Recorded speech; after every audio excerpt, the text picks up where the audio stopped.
this is Matt Boldy, and you're listening to Locked On Wild. You're Locked On Wild, your daily podcast on the Minnesota Wild. Part of the Locked On Podcast Network, your team every day.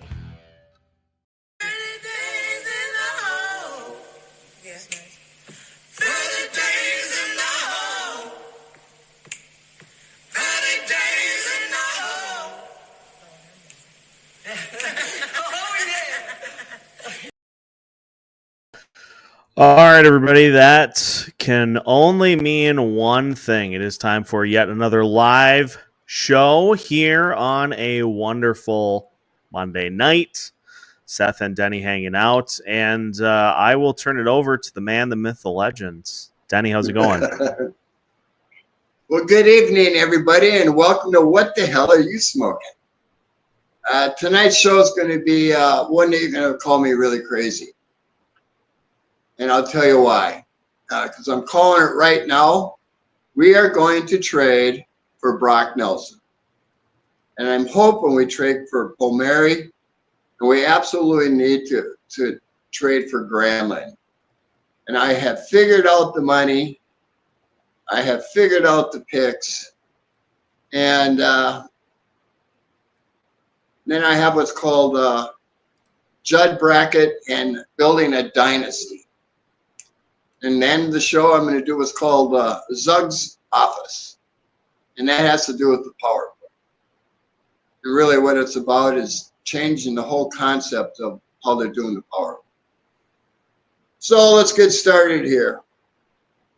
Brock Nelson, even though the Islanders have won 4 in a row and they just made a trade with St. Louis, they did that because they just lost one of their best players for the season.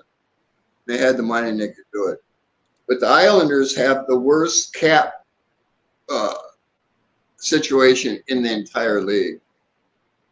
They have 8 or 9 players they have to sign next year. They only have $18 million. And I'm absolutely certain that Lou will trade Brock Nelson because he just want to leave for nothing. The Islanders have a mediocre farm club. So this is what I'm proposing. For Nelson, we give him a second and a third. For Palmieri, we give him a second and a third. And they got to take one player, whether it's Mojo, Merrill, Bogo, or Declan. It doesn't matter. They have to take back one player, which isn't hard to do because Mojo is the highest paid at $2 million. And we'll probably have to give up a player. And I'm thinking Carson Lambos will go to New York. But getting Nelson and Palmieri, number one, Nelson has 31 points. Palmieri has 32 points. And Nelson can play the first, second, or third. It doesn't matter. He's very versatile. And the reason I like him so much, he's got 50 points in the playoffs. He knows what it takes. He's been there. He's done that. And he'd be a hell of a pickup. And being as a Minnesota boy, and I'll tell you another reason why I think he's coming home. You know, his family has huge history in Minnesota. His grandfather and his uncle both were gold medal winners. The 1960 Squaw Valley got a gold medal. In 1980, Dave Christensen got a gold medal. Now, can you imagine sitting at the Thanksgiving Day table and Brock can say, now I can bring a cup to Minnesota? It extends the history of the Christensens. And there's nothing better than that. I mean, they have a huge impact in Minnesota hockey. Way back when they had their Northland hockey sticks to all their schools, I mean, they're inbred here. And Palmieri has 32 points. Now, where would he be where would Nelson and Palmieri be on the scoring table for Minnesota, Seth? That's a very good question. As of right now, let me pull up both of them. As of right now, the Minnesota Wild have 3 players with over 40 points. Kirill Kaprizov at 52, Matt Boldy at 45, and Marco Rossi at 44. So you factor in the likes of Brock Nelson. He's got 31 points. That would rank 5th between Matt Zuccarello and Joel Eriksson Ek. And Kyle Palmieri would rank... Where did he go? Right next to him.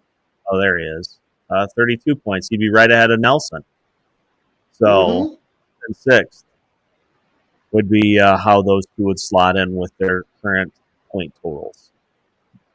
And then last but not least, we have to get Granlund.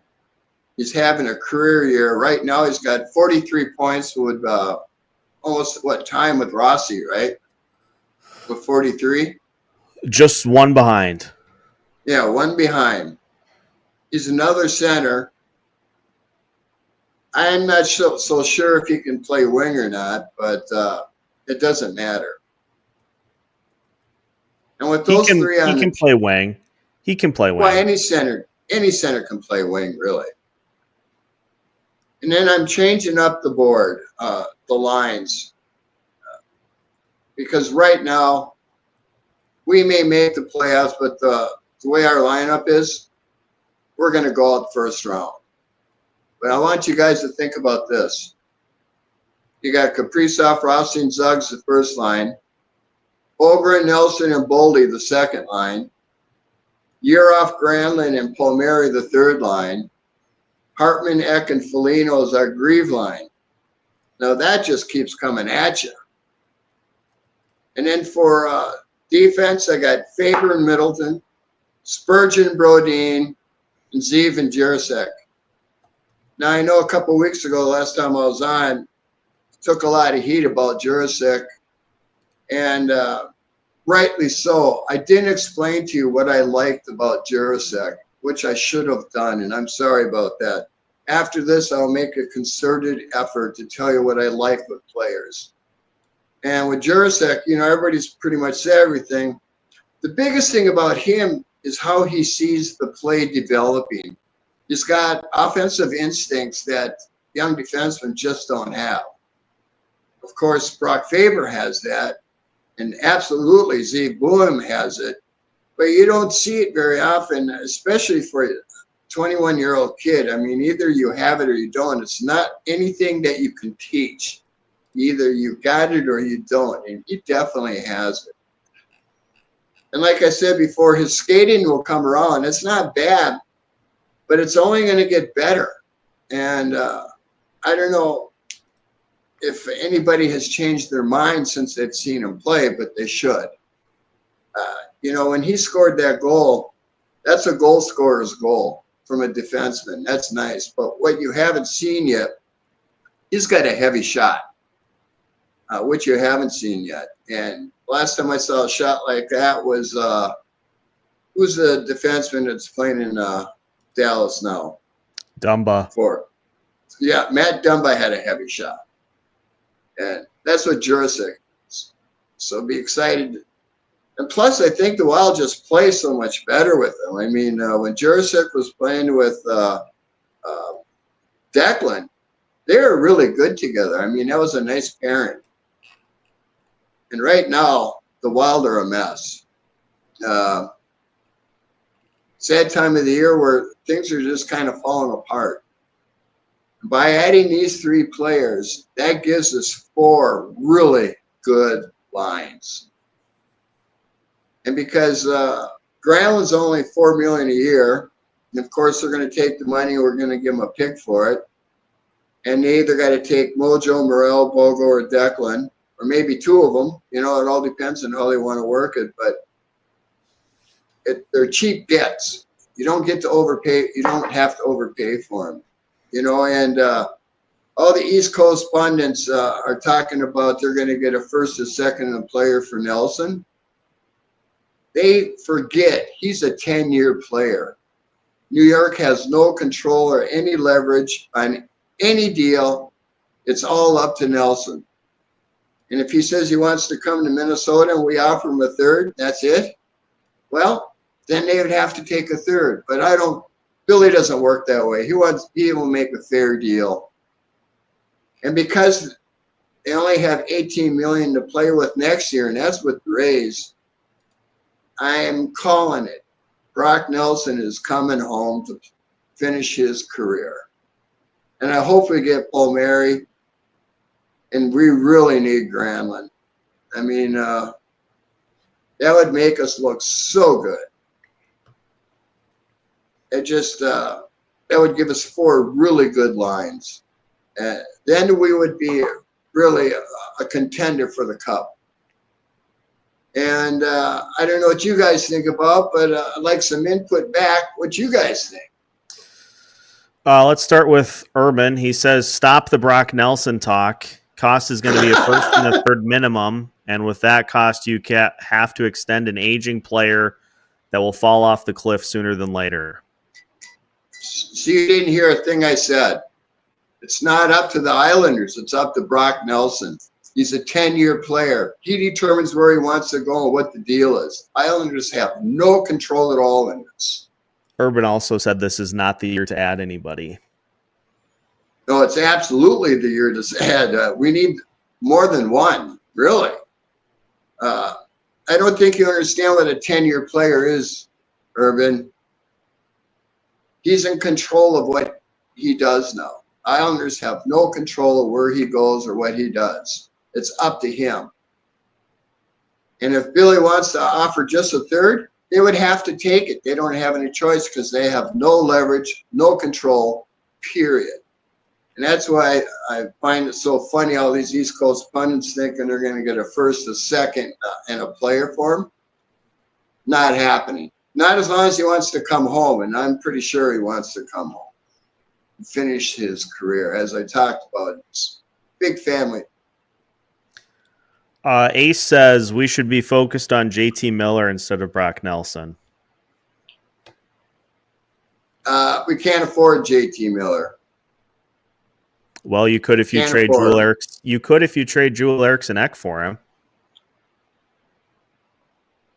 They wouldn't take that deal. The reason they haven't been able to trade him is they're asking a lot for him. The reason the Rangers turned him down is they wanted too much. And now they're trying to, they're going back to Elias Peterson because Vancouver's a little out of sorts when it comes to what they think their players are worth. That's why they haven't moved him yet, at least not yet. Next. There are a lot of people that are saying there's no money to make deals without getting brokers involved and without trading players off of the current roster other than Bogosian, Merrill, Johansson. You'd have to probably move Boldy or somebody making a ton of money to make anything happen. Well, the reason we're giving a second or third for Nelson's, they're retaining half the money and they're taking one player. It doesn't matter. Hopefully it's Mojo, but they might want Merrill and Bogut because, you know, those two, they look good on paper. What did you say? They were ranked, 18th in their defensive when they're together? Yeah, at least before they started giving up goals in bunches. Yeah, I don't know where they're ranked right now, but, you know, the Islanders are really weak in the back end on their defense. Their bottom pairing, their bottom four actually are pretty weak right now because they just had you know, they're going through a lot of things. Even though they've won 4 in a row, they're in last place. They're not hitting playoffs. And because we're giving them a second, a third, and Carson Lambos will probably have to be thrown in too to seal the deal, but they're taking half the money. Bottom line. And with Mojo, Merrill, Bogle, and Declan gone, that's $5.5 million. And those guys are gone. And if we have to do a buyout of somebody, well, then we have to do a buyout. But it's not that hard to do. The dude 9210 says even with retaining half, we would need to send half of Nelson's cap back because the space is basically zero. That's where you'd have to get a broker involved. So you'd have to have the Islanders retain half. You'd have to have a broker take the other half. It's doable. Absolutely. But you'd have to pony up. You have to pony up more prospects and picks in order to entice a team to take on salary and not get a player in return. Similar to what we did last year with Ryan O'Reilly. Yep. Well, the bottom line is we got plenty of picks and we got plenty of players that we can do that. That's the beauty of it. And if Billy wants to do it, he'll make it happen. Trust me, we're not talking about that much money. And it would make our team 4 lines strong. Next question, or next. Glenn says it would also make the team older. Yes, it would. So what? When it gets to the playoffs, it's a different beast. Kids have no idea what they're in for when it comes to the playoffs. Nelson and Palmieri have been through it. I mean, when you got 50 points in the playoffs, you definitely know what to expect and what it takes to produce. And Granlund, I don't know exactly, of course he hasn't been to the playoffs, but he's having a career year. He's a former Wild player. He'd be, 3rd or 4th in scoring for us. And he's going to give all he's got. Bottom line is John Hines won't play the kids unless he absolutely has to. He likes the elder folk because they've been through it. And this is a case where I absolutely agree with them because playoffs are a different beast. It's a whole different game. What else? Ace says you could buy out Trennan, Hartman, and Foligno, all hopping on this one. The Wild have one buyout slot currently open. So Yep. They can buy one player out right now, but they will not be able to do any more than that until the off season. Yep. And then they'll have 2 more available because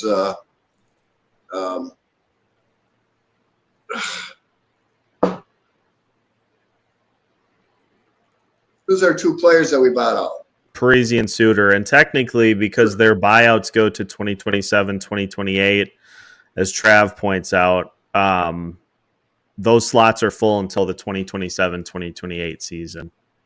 Yeah, well, then that's all we got is 1, period. What would the cost? What would the cost be for Brock Besser? He's asking for $8 million, and they're having a hard time with that one too. I don't think Besser's an $8 million player. He's had a couple of good years, but he's had a couple of off years too. 7, yeah. 8, no. It'd be nice to have him. I just don't think we can afford him. Not. Let's see. He wants to take a hometown deal. Yeah, I don't know. Maybe he does. But yeah, I would love Besser. He's got a hell of a shot. He's a great player. Kind of wonder if maybe he's looking to get out of a highly volatile situation in Vancouver right now. That could be. But he's been asking for $8 million for quite a while. 8 to 8.5 is what I read, but and that was before all the drama up there. I don't know, but he would definitely have to take a hometown deal to come here because we got to sign Kaprizov, we got to sign Rossi, and as Trav had put up earlier, we got a whole lot of people that are. This is their last year here. It's going to be a whole new club. We're going to have a lot of kids on it. That's why I think we got to go for it now. Nathan says, need to fix the special teams. Won't go anywhere in the playoffs with no power play and no penalty kill. Yeah, you got that right. And my power play is called Zug's Office. And for anybody who's an old-time hockey man, they used to call it Gretzky's office when he ran the power play in Edmonton. And hoped I can explain it to you, but that's definitely what I hope that we do. And I got this board right here. I don't know how well you can see it, but I'm going to try and use this to explain to you how I call Zug's office, how to change the power play completely around. What we do is, instead of having the power play start on top with the umbrella, you start from behind the net. And because Zuggs is such a good passer, and he's got a stick that's 5 or 6 inches longer, he's much more capable of doing a wraparound. And being that he's such a great passer, and I got Kaprizov and Boldy in the slots, and I got Rossi and Faber up top, and they circle. Well, I'll explain it to you when we get to that, but yeah, I got some ideas about the power play. All right, next. Let's talk about the players that are in the final year of their deal and whether they should be retained or not. I'll run through the list. Marcus Johansson, easy no. John Merrill, easy no. Declan Chisholm, Gone. We got no room for him. Travis Dermott is depth. He'll be gone. Yep. I'm going to say this one because I've actually had some questions on this. I wouldn't be opposed to it, but he's not. He's already adamant that he is not, that he's done. Marc-Andre Fleury is definitively done after this year. As he should be. Yeah. The less they play him, the better off he is. But if they start playing him all the time, it's the same old Fleury. 1 game a week, and he's good. Other than that, I don't trust him. And Gus went through, I think, from the way he moved, I believe Gus had some real good body bruises. And, he's not sick or he's not, but body bruises are body bruises. And you could tell by the way he was moving, there was something wrong. And I looked at some tape of the Chicago game. He looks better. He's improving. And, when you got black and blue bruise, you got a black and blue bruise, and they hurt like hell, and depending on how you're moving. That's why I think he was a little off. All right, next. Murat Husnudinov. Let's talk about him a little bit. I'd send Murat back down if you wanted to stay. He is really degenerate. He's gone down the hill. He's got 1 goal this season. And I'm not sure if he's lost his way or if he just doesn't care, if it's the coaching. Something's wrong because, he was much better when he came up. I don't know. But as it stands right now, I'd send him. If I signed him, it would be AAA. He'd go to Iowa and get his mind right because he's definitely got the skills. I think it's all in the head. Because when you got 1 goal a whole year, that doesn't cut it. I don't care who you're playing with. He's not shooting either. What does he have for shots? Not doing anything. And this is what John Hines has been talking about the last few days is everybody's got to play an active role in what the team is doing. You can't have guys that are just existing. That's all he's doing, taking time. Yeah, if he wants to do a 2-way deal, I would sign him, but other than that, I wouldn't. My guess is it'll be a slight bump over what he is currently making, but I don't think it's going to be a lot over. Why would he get over? He hasn't done anything. Well, it'll be slightly into the millions for a standard contract. Yeah, he would get a standard entry-level contract for me. He doesn't deserve $1 million. Okay, I was wondering about this. Russo confirmed that Kuznetsov has an NHL or KHL deal currently. I was wondering why that was the case because I thought I heard a while back that they can't actually send him to Iowa. Really? So it's something to do with his rights. Well, then send him to KHL. And He hasn't shown me nothing. Trav has confirmed that. Can't go to Iowa. Okay. So. Well, then send him to Russia because he's not doing anything for us. Another reason to sign Granlund. Who's next? Jakub Lauko. I like him, but he's always hurt. You know, and there's players that are just like that. There's some players who never get hurt, and there are some players that always get hurt, and he's on that side.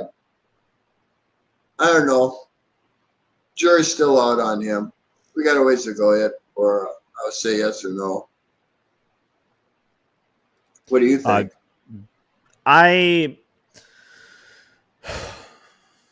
If he would be able to play in 66% of the games, 2/3, I would have no issues with him, but he's not going to get close to that now. Yeah, I know. Which is unfortunate, but there's some players that are just like that. Yeah. Glenn passes along an important reminder. You can never trust a single word that Bill Guerin says about anything. He's got a good point there. But, you know, if the Wild go down the tubes again, I think Billy's done. And it's time for Judd Brackett. And next part of the show, I'm going to talk about how Judd's building a dynasty here, going over his picks. Okay, next player. That's it. Okay. Well, then let's get to Judd Brackett, how he's building a dynasty here. Now, for a lot of people think that it's Billy that makes the picks. They're wrong. Judd Brackett is completely in control of who the Wild pick. He doesn't ask Billy. He doesn't ask anybody. He's in charge. And same with the deals. Any deal we make, it's Judd who puts that together. Billy does the paperwork, but it's Judd Brackett that puts the deals together. And since he started in 2020, he's had 29 picks. And out of the 29 picks, on 2020, he picked Rossi, Murat, and Hunt. And of course, Hunt went in the trade for Jurasek. Murat's playing. And Rossi has turned out to be everything I thought he would be and more. Then in 22, Ogren and Yerov. Oh, in 21, I forgot 21. Wallstead and Lambos. And I think getting Wallstead, you know, they were picking 20th. They traded up 2 spots to Edmonton to get Wallstead, which I think is going to be one of the greatest trades Wild have ever done. There's nothing wrong with Wallstead. You know, I know he's hurt. Otherwise, I'd love to have him up here. You know, when he started out the season going up and down and up and down and not playing, that really screwed him up. And he actually said so. I saw a reporter talk to him about it. And he said it really did get in his head. Wallstead's going to be a stud. I'm not worried about it. What do you think? Yeah, I'm not as worried about Jesper. He's got a lot of different variables that are going on in front of him. Not a great Iowa team. And Hines, I don't think is. I don't think Hines is putting stock into what has gone on with him this season either. He said as much. He said, he said, I don't really care about the results at all this year. Just want to see how he bounces back when things don't go according to plan. Good. And then Carson Lambos, he's a mystery. I don't know what they don't like about him. Everything I see from him, he looks good. And there's something that they don't like about him because they call him up, they don't play him. He's really one person that we have to take a look at. And hopefully that happens, but I don't see it happening because they've already played him. I mean, how many people have they called up from Iowa for defense already? And Lambos, I think he's on the trading block. And then with Ogren and Uraf, Ogren is not a third-line player. He really needs to be on the second line. When they're playing, 13 minutes, 12 minutes. And I think they had him paired up with Goudreau. Well, that doesn't impress me at all. I want to see Ogren with some speed and talent up there, like Nelson, or even Eck. I mean, he's a second-line player. He's not a third or fourth line. 13 minutes is not enough. And then Uraf, he'll be here at the end of the year. I read his deal from his management, and I know Russo said something different, but from what I read from people he's running with, he's coming over here the second he can. The problem is he's going to be in the playoffs, so you don't know when he's going to come. But when he does get here, it'll be playoff time, and we can stick him right in, which is what I'm hoping. In fact, I got Uraf replacing Lauco in the playoffs. And then for the 23 season, we have Charlie Stramel, Riley Heidt, Rasmus Kupalainen. I could have added a couple more. Charlie Stramel's just named second Big Ten Player of the Week. He has an awesome year, and in 2 years, he's going to be a starting center for us. When we first saw him at development camp when we went to watch him, Mm-hmm. and and everybody was so down on him. And I said, got to hold our horses on him because boy, he looked good, and he's absolutely tearing it up in the Big Ten, and that's no joke. What he did to score the winning goal against Minnesota just kind of highlights his year. It's a beautiful goal, and he just keeps going. He's going to be a starting center for us. Riley Heidt. The only thing Riley Heidt has to do is the same thing that Rossi did. That's gain 15 pounds of muscle. I hope Riley comes down after the season's over and works with Rossi, because whatever Rossi's workout was is perfect. Because once Rossi gained 15 pounds of muscle, he became an NHLer. And look where he is now. Same thing with, Riley Heidt is same mold as Rossi. A little bit faster, I think. But he's going to be a starting player for us. And Rasmus Kupalainen, remember, we talked about him. He's just a big boy. And he skates really well for as big as he is.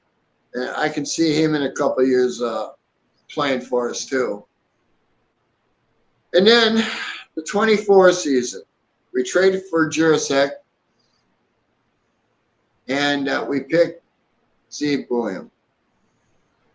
Now, when you think of Steve Buium, Jurasek, Stramel, Wallstedt, Rossi, Ogren, that's the start of a dynasty. I mean, these are all kids that are just coming up. Everything that Judd Brackett does turns to gold. He did the same thing with Vancouver. When he was with Vancouver, He picked Besser.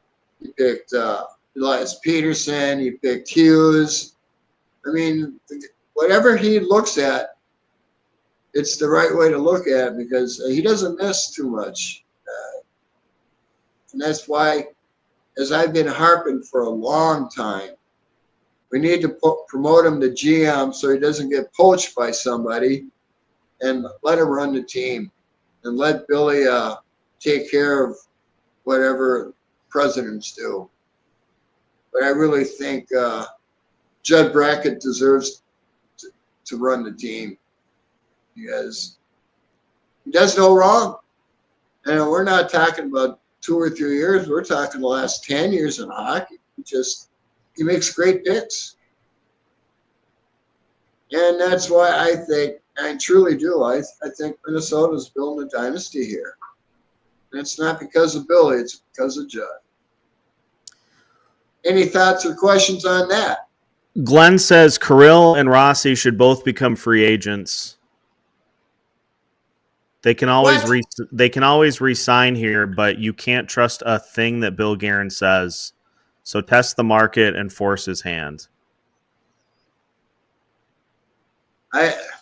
Say that one more time.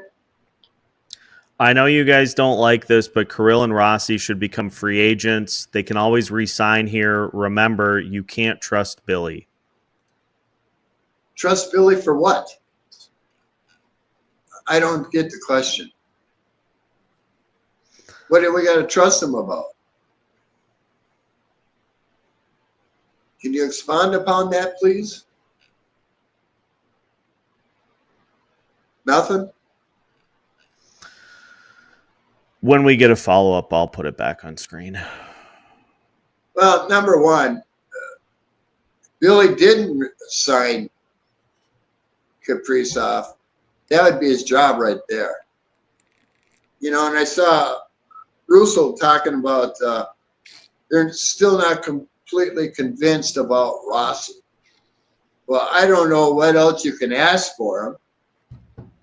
You know, at the beginning of the season, when we did our takes before the season started, you all had him at 60 to 65 points. And I had him at 80. And I'm pretty sure he's going to be very close to 80, if not 80. He's ranked 39th right now, or he's ranked 40th right now. And Boldy's ranked 39th. But by the end of the year, I'm pretty sure he's going to be an 80-point player. And, you know, the difference between 40 and 25 is 5 or 6 points. That's all. Maybe 10 at the most. The difference isn't that much.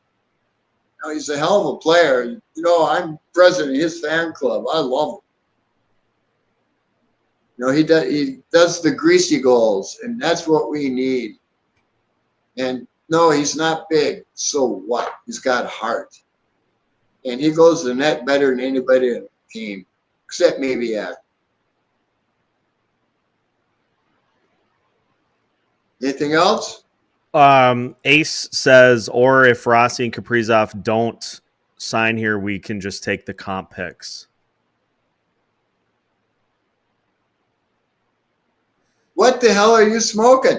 So the compensatory picks, if a team does not sign their first-round pick within 2 years, they'll be rewarded a compensatory pick in the draft immediately following. The pick will be in the second round, equal to the selection number of the unsigned player. All other team selections move back one spot. So you'd get a second for Rossi. You'd get a sixth for Kirill if that is the case. But I don't know what the hell you're smoking. Kaprizov is a superstar. He's the only one we've ever had. And players like Kaprizov don't come out every year. We're lucky to have him. And it doesn't matter if we get picks for him. So what? You're not going to replace Kaprizov. Enlighten me, Ace. Enlighten me then if I'm way off, if I'm way wrong on what I said about compensatory picks. Enlighten me then. Jesus.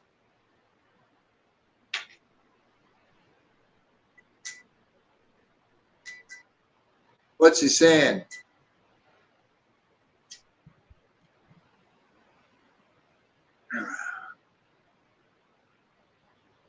You know, Kaprizov is one of the top 5 players in the league. Before he got hurt, he was playing the best hockey in the NHL. And that includes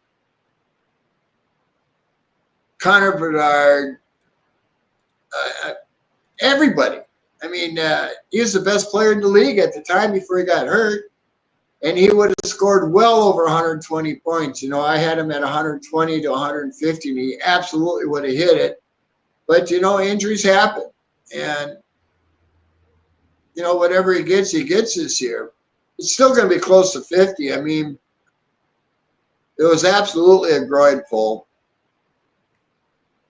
And you could tell his first game back, he was very hesitant starting out because he didn't know if it hurt it or not. Next game, he skated better, so I think he's going to be okay. And now it's just a matter of getting back to Kaprizov mode. But who cares about picks? There are very few Kaprizovs. He's one of the top 5 players in the world. I don't give a damn about picks. I want Kaprizov. And for anybody to think we can get picks, so what? You're not replacing them. You know, we're damn lucky to have him. And Billy has to sign him. And he's already said he'll do whatever it takes to sign him. And I believe it, because he would lose his job if he let Kaprizov go. Jesus, state of Minnesota go up in arms after him.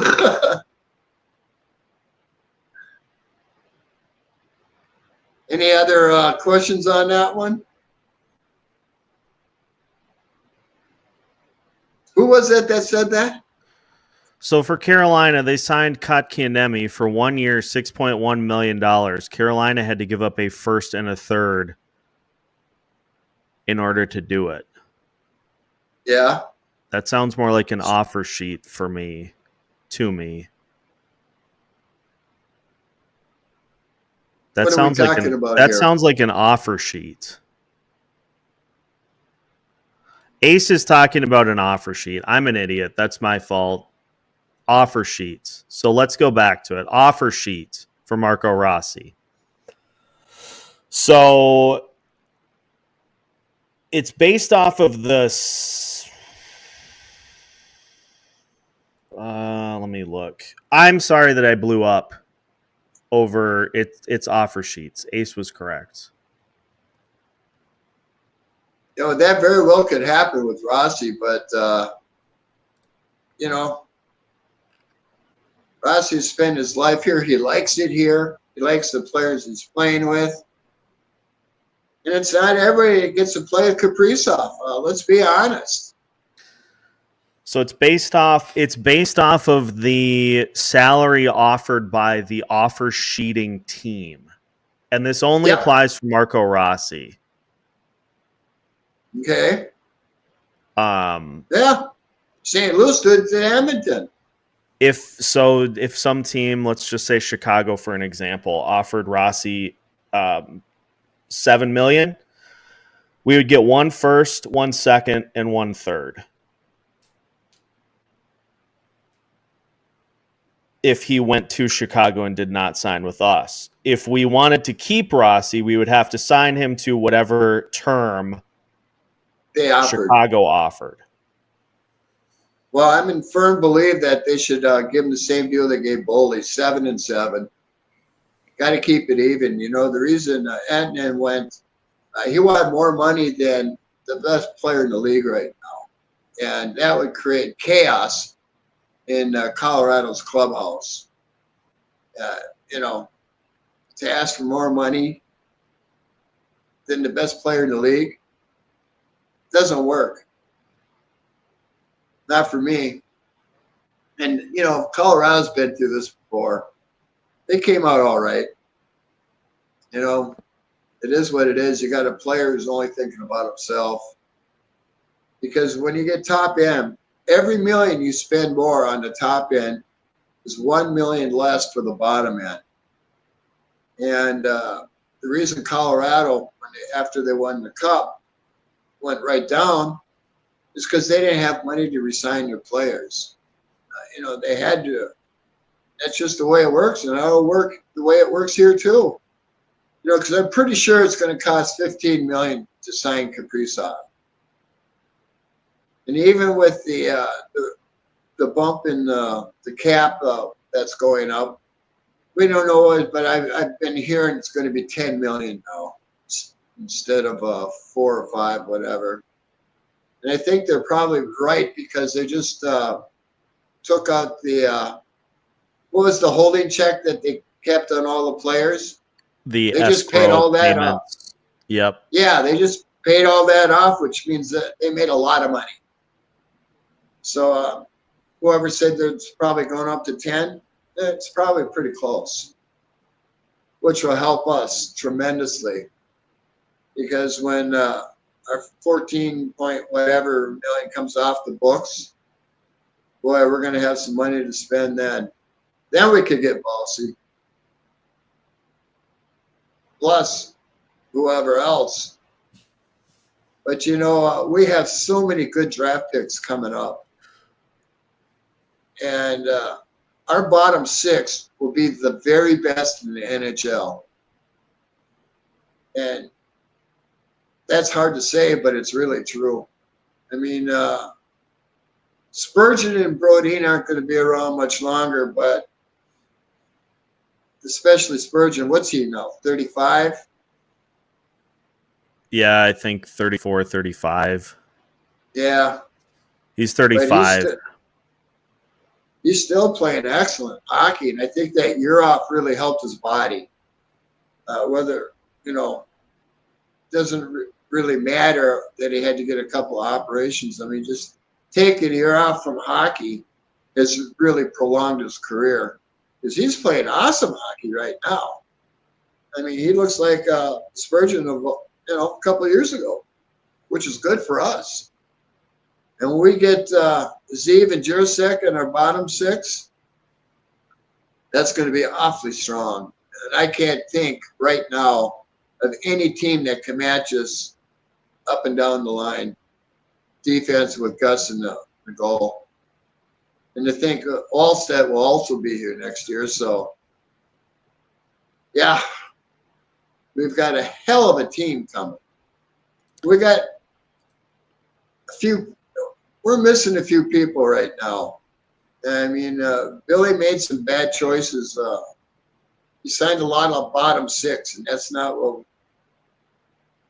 And he has to pay the price for that. What and else? if he sticks with them over a player such as Marco Rossi, well, then that should be the end of his tenure here. Yeah.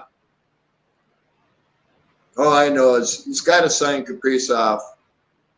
He damn well better sign Rossi, because Rossi's only going to get better. As I talked about in the last show, when a hockey player hits 24 is when he really hits his stride. And he'll be 24 next year, so I fully expect him to be a 100-point player next year. And from there on, I really do. Because he's that good. The only thing he has to learn, because his two-way game right now is excellent. There's not much that he can do better in his two-way game, is jumping into the play. What I mean by that is learning how to get open a little better. And that comes with reading the play. That just comes with experience. Because, he doesn't have 43 points for nothing. And they're all in front of the net. That's what we want to see.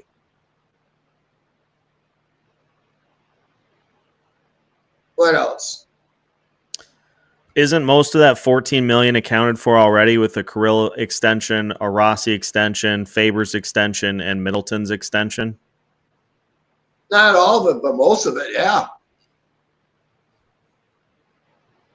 It is. But we haven't signed Rossi yet. We got some players to sign.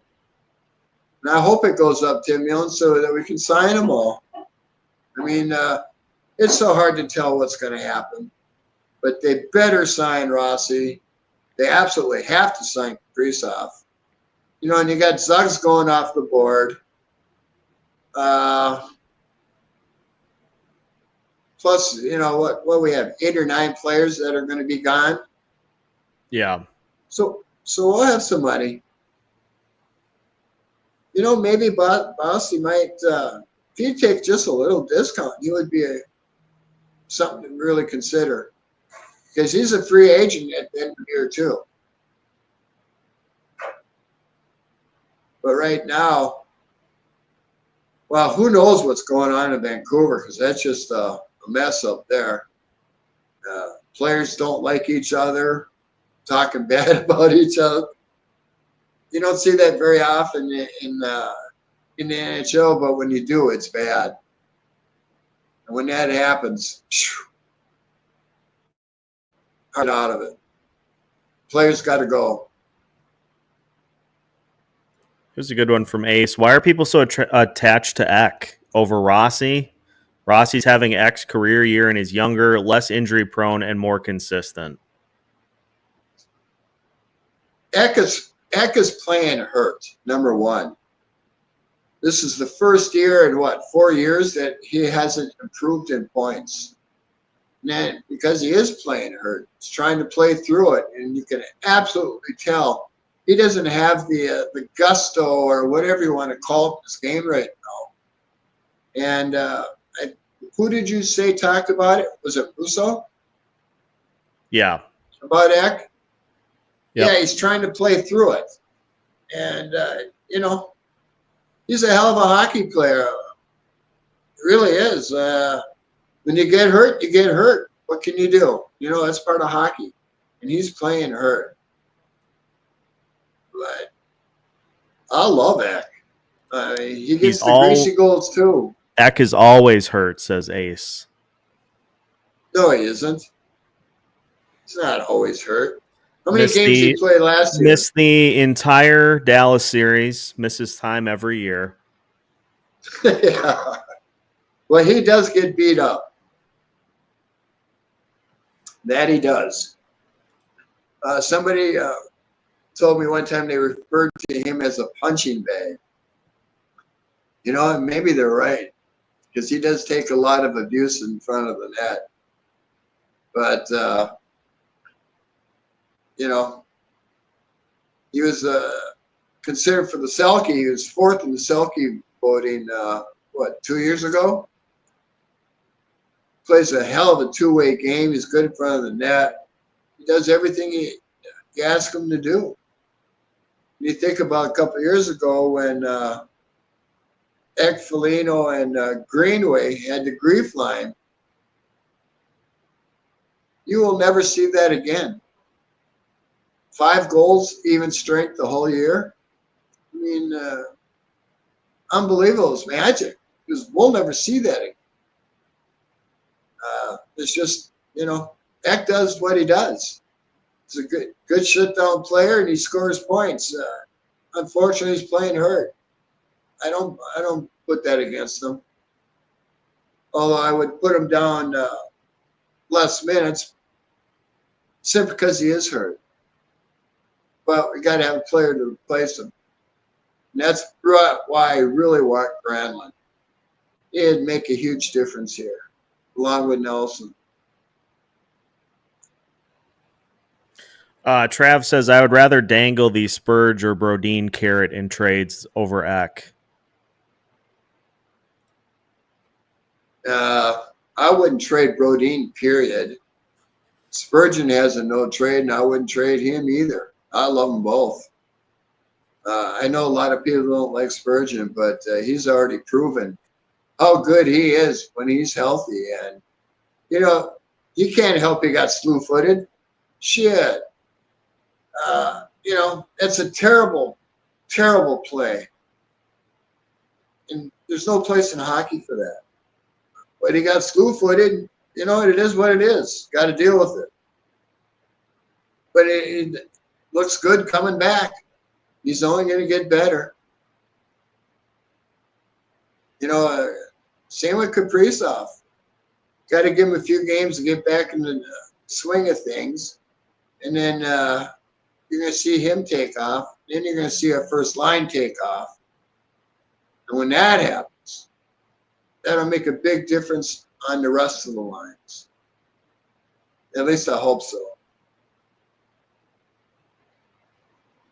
Anything else, or do I go to Zug's office? Go to Zug's office. All right. The power play really needs help. And I got to thinking about it. You know, and I've watched hockey for a long time, and I got to thinking about how the best player in hockey ever used to utilize the net. They called it Gretzky's office. And he would stand behind the net, and he'd have, oh, Jesus, I should have looked it up. I thought of it, and then I didn't write it down. But he had, now let's see if I can do this right here. In the circles, well, this is what I'm going to show you. I got Zug is behind the net. Now this ain't working. I can tell already. I got Kaprizov and Boldy both in the circles, and I got Faber and Rossi on top. And what happened and how you work it, with Rossi behind the net, he moves it back and forth. He goes back and forth looking for an opening, and whatever defenseman makes a move, well, Caprice or Boldy, whatever side they want to go to, they both got hell of one-time shots. And you use the net as protection against the defense. You use it against them. And not only that, but because Suggs has a stick that's 5 or 6 inches longer, he's much more likely to get a wraparound than anybody when he's playing from behind the net. And how it works is, when you got Faber and Rossi up top, what they do is they circle. If Boldy goes down, takes a shot and goes for the, then Rossi replaces him. The same with Kaprizov and Faber on the other side. And I thought this board would really help it. You can't really see it. And I can tell you this is the last show you'll see with no picture behind my green screen. Just the way things worked out, because everything's done. Seth has seen the pics. And can you actually put a pic up to show him what's going to be, what we're seeing? Not directly, but I can do this. Okay.